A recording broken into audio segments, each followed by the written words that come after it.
अस्सलामुअलैकुम दोस्तों, क्या हाल है? ठीक हो दोस्तों? आज तुहानू असी ना फर्क दसना है बई भेड़ ते बकरी दे चारे दा की फर्क होंदा है। जेड़ी है ना भेड़ ए दोस्तों, जेड़ी भेड़ होंदी है ना, ए कम अज कम बई चारे ते बड़ी खुश रहंदी, चराई एदी होंदी रहे ना, ते भेड़ बनदी भी चंगी है, खुश भी बड़ी रहंदी है। ते भेड़ जेड़ी है ना होंदी भी जबरदस्ती ने, अगर एदी चराई होंदी रहे, चरदी रवे।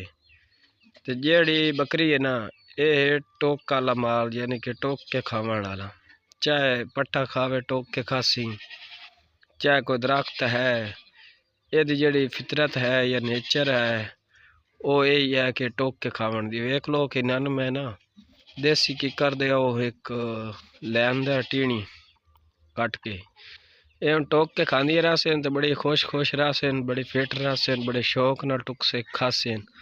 जबकि भेड़ा जेड़ी हैं वो इतना शौक नाल नहीं खांदियां, वो थोड़ा बहुत मुँह मार दियां ते लेकिन ये कि उस तो बाद वो नहीं खांदियां। ते दूसरी गल ये है भी तुसी अपने जानवरां च ना देखभाल जरूर रखो, किसी जानवर नू कोई मसला मसाइल तो नहीं, इन्हां दी केयर बड़ी जरूरी है।